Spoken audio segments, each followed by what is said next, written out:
peran semua orang dalam organisasi ini adalah penting gitu ya.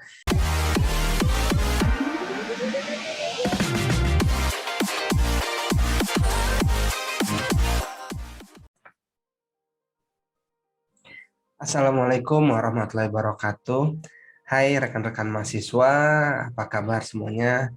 Salam semangat pembelajar. Oke. Nah, pada kesempatan kali ini kita akan ngebahas tentang apa itu komunikasi dalam organisasi.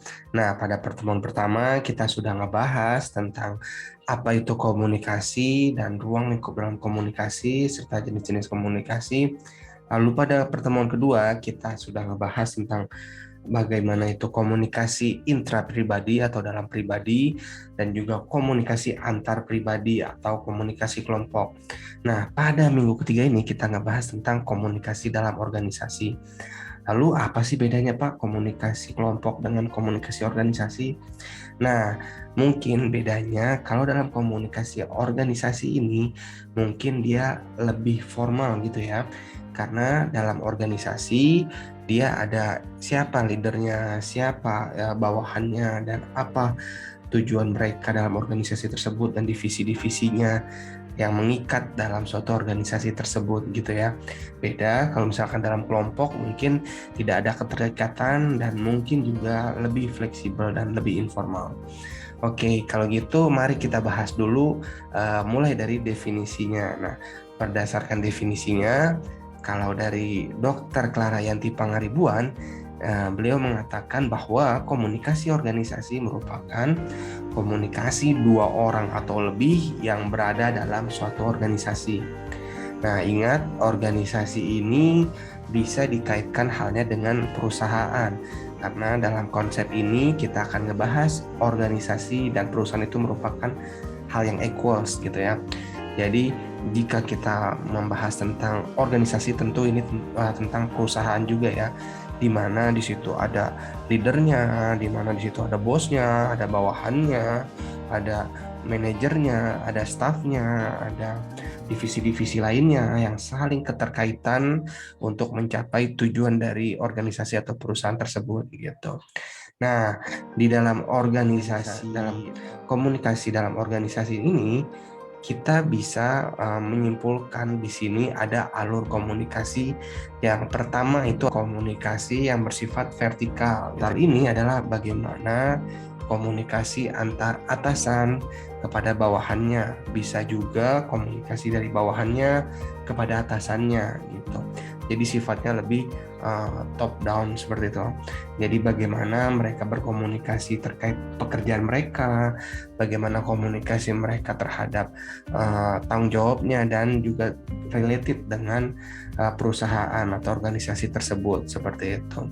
Lalu yang kedua adalah komunikasi horizontal. Nah, di komunikasi horizontal ini adalah bagaimana komunikasi antar sesama jabatan atau antar sesama anggota yang mempunyai kedudukan sejajar.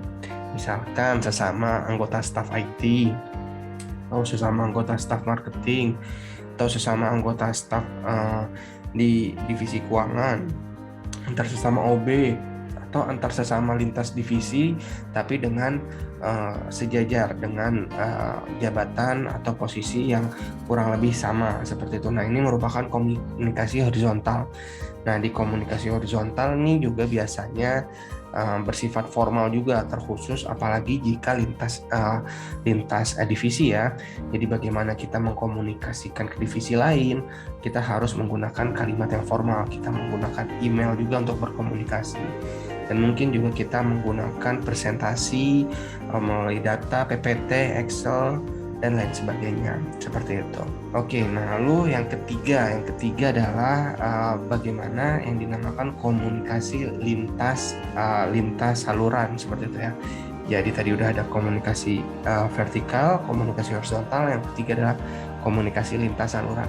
Nah, komunikasi lintas saluran ini adalah komunikasi yang berada dalam organisasi tapi sifatnya lebih fleksibel atau tidak kaku atau lebih informal begitu ya. Jadi mereka berkomunikasi tapi mereka tidak terikat oleh status yang ada di dalam perusahaan tersebut.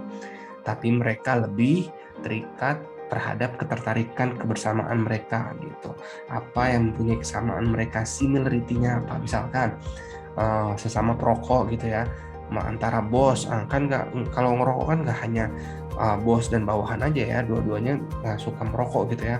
Mereka misalkan ngerokok, ngebahas tentang hal-hal yang mereka sukai saat lagi ada event atau sedang gala dinner atau sedang outing dan lain sebagainya. Atau juga mereka ngebahas tentang ketika mereka lagi olahraga bersama, mereka ngebahas tentang klub sepak bola misalkan, wah ini nih MU nih payah nih kececer nih misalkan gitu ya, itu Liverpool tuh beruntung aja karena nggak punya Harry Maguire misalkan seperti itu. Nah intinya mereka dikaitkan atau mereka terikat terhadap hal-hal yang mereka sukai dan mereka bersifat informal seperti itu.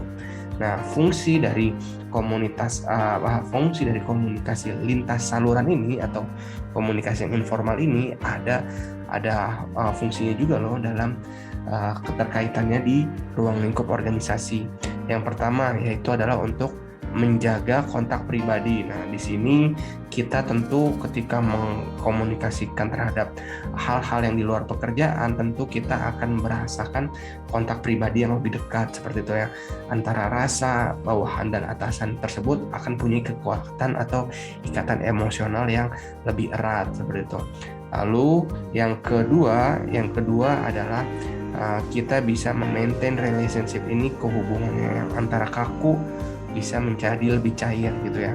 Kita ketika mau ngobrol tentang olahraga atau kita tentang sport, nah itu tentu akan bisa lebih cair suasananya. Atau ketika hubungan kita sedang diskusi meeting sedang serius, kita bisa melakukan intermezzo atau menggunakan komunikasi informal untuk membuat lingkungan atau suasana komunikasi bisa lebih cair seperti itu. Nah, jadi komunikasi lintas saluran ini fungsinya juga untuk menjaga kelancaran kepentingan organisasi, bagaimana kita berkomunikasi lebih bisa terarah, bisa lebih luas, dan kita bisa lebih maksimal dalam meningkatkan semangat kerja atau untuk menemukan let's say tujuan-tujuan organisasi dengan cara yang lebih baik seperti itu. Karena di eranya saat ini, di era sistem informasi, di era modern saat ini, komunikasi lintas saluran ini banyak digunakan oleh perusahaan-perusahaan ya. Dulunya pencetusnya seperti perusahaan besar seperti Google, Facebook, mereka membiarkan karyawannya berkomunikasi dengan secara informal dengan atasannya, dan mereka ruang lingkup kerjanya juga lebih fleksibel seperti itu. Nah sekarang komunikasinya di perusahaan-perusahaan sudah diadopsi ke perusahaan-perusahaan yang lain. Kita juga mungkin ketika atasan kita posting sesuatu di sosial media, kita akan nge-like, lalu kita akan komen. Atau mungkin ketika kita buat status di WA, terus habis itu bos kita mungkin memberikan apresiasi, misalkan mengetahui kelahiran anak kita, atau misalkan keluarga kita, atau hal-hal kita status tentang tadi, misalkan sport atau olahraga. Nah, bos kita juga mengomentari. Nah, jadi benar-benar komunikasinya ini lebih lintas saluran, lebih fleksibel, lebih informal, dan bisa lebih mengengaging, lebih bisa mengikat seperti itu.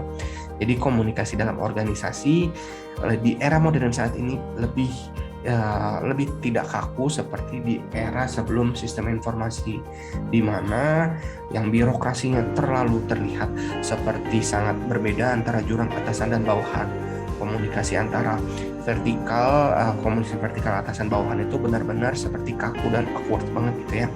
Nah seperti itu. Jadi ketika kita ketemu sama bos, misalkan ketika di lift, langsung kita kaku mau ngomong apa, ngomong kerjaan gitu ya. Tapi kalau sekarang ya saat ini kita ketemu, mungkin kita lebih bisa enjoy seperti itu. Nah inilah dari fungsi-fungsi dari lintas saluran gitu ya, komunikasi lintas saluran. Nah berikutnya yang ingin saya tekankan bahwa dalam komunikasi di organisasi ini mau saya highlight bahwa peran semua orang dalam organisasi ini adalah penting gitu ya. Jadi semua orang mempunyai perannya masing-masing, dan dia mempunyai kepentingan, dan mereka juga mempunyai part yang kuat untuk organisasi. Jadi nggak ada nih, lu kerjanya cuma admin doang, input doang, lu kerjanya cuma bersih-bersih doang, apa sih kerjaan dia, paling dia cuma handle meeting gitu doang. Nah, itu nggak ada ya yang kayak gitu-gitu. Ya, itulah kerjanya mereka karena mereka sudah mempunyai job desk masing-masing. Mereka berkomunikasi, mereka berinteraksi, mereka melakukan hal yang sesuai dengan job desk-nya, sesuai dengan tupoksinya, sesuai dengan kapasitasnya mereka yang harus mereka lakukan di organisasi tersebut atau perusahaan tersebut. Seperti itu.